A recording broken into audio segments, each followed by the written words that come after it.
Hi, this is kind of a new series for beginning artists. When you first install CorelDraw, maybe you just bought it and you want to learn it, but you don't know where to start. We're going to take it step by step and we're going to learn the basics. You may know some of this stuff already and you may not. I would encourage you to watch this whole video and we're going to make some more later, because we're going to learn each thing step by step, and it might seem like we're going a little slow, but this is going to help you to learn what your tools are, what they do, and before you know it, you'll be drawing whatever you want. So let's see over here. This is a toolbar on the left. We're going to start with the basic shapes. We have a square, a circle, and a polygon here. So let's take the square, rectangle, and I'm going to hold my left mouse button, and now I can make this whatever dimensions I want. Now if I hold down Control, it'll be perfect square. I'm holding down Control. If I let go of Control, it'll be a rectangle. Alright, so this is a shape. And this black outline here, that's called an outline in CorelDraw, obviously. And this is what's called a closed path, because it goes all the way around and meets itself. There are 4 nodes here. If I go up here and convert it to curves, that means now I can manipulate this shape. So I can go to here to my shape tool up on the left, second one down. I can add a node here, and wherever there's a node, working with straight lines, wherever there's a node, you can move that control point to wherever you want. You can add a node wherever you want on the line and move it to create whatever shape you want. We're still working with straight lines, and we're going to do this for a little while. You can also delete a node. Select it with my shape tool, hit delete, and it's gone. Alright, we'll make another shape. This is an ellipse, and it's much the same. I hold down my left mouse button. I can make it whatever shape I want. Once again, if I hold down Control, it'll become a perfect circle.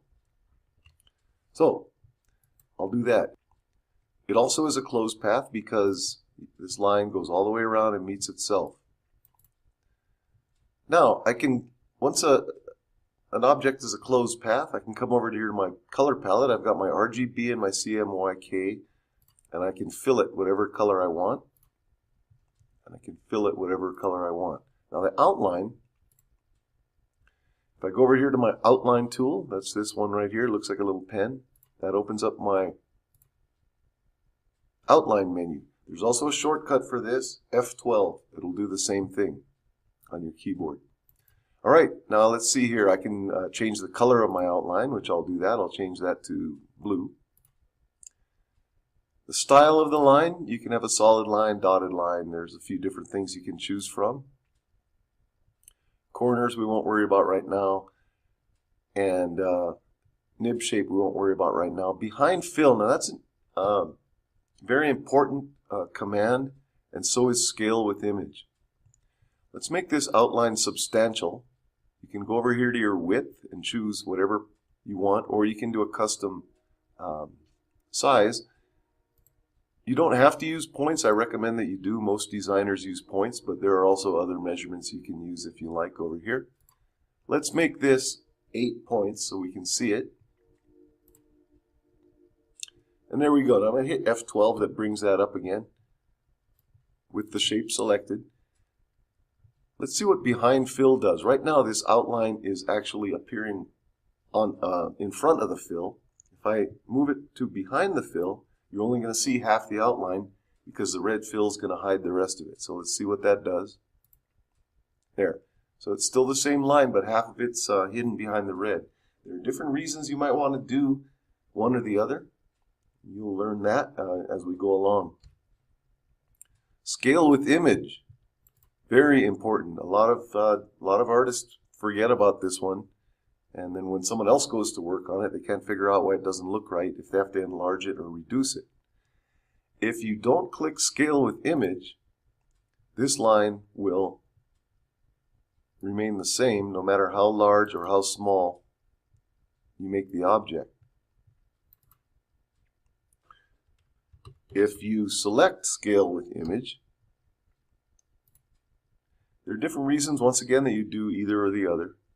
If you select Scale with Image, now when you enlarge the object, the outline enlarges with it. So, and if you reduce it, the outline reduces with it. Alright, let's get rid of the outline by going over here to this no color thing. I'm going to right click it with my mouse. Left click always controls the fill. Right click controls the outline. So if I right click it, the outline goes away. Remember, this one still has a black outline. Okay, let's go over here to this tool here, Shaping, which is found under this, Arrange, Shaping. And that'll open up your shaping menu, which is over here. And I'm going to select this command here, Trim.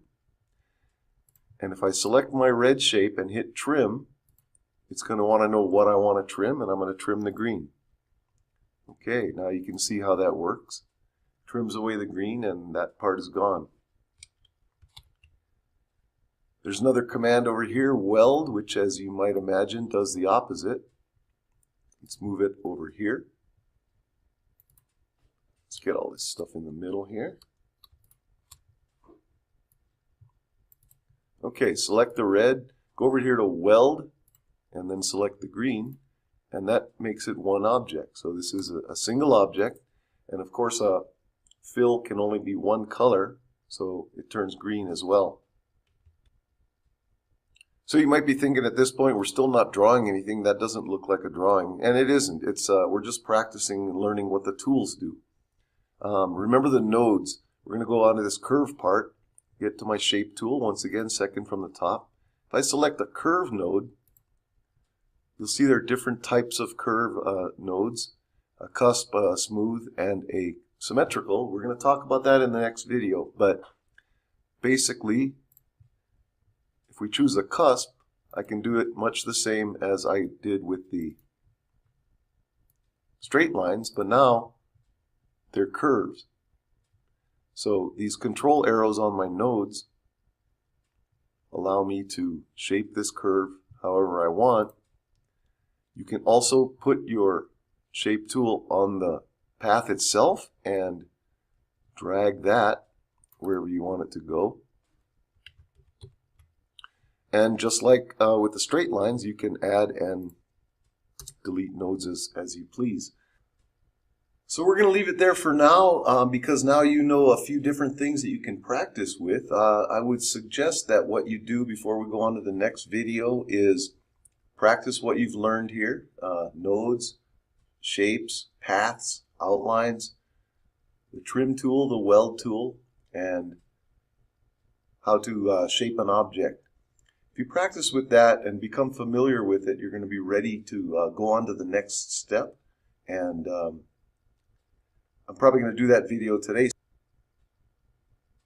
so you can watch it whenever you feel like it. And if you like this video, why don't you subscribe? I think the button's down here. I can't think, somewhere.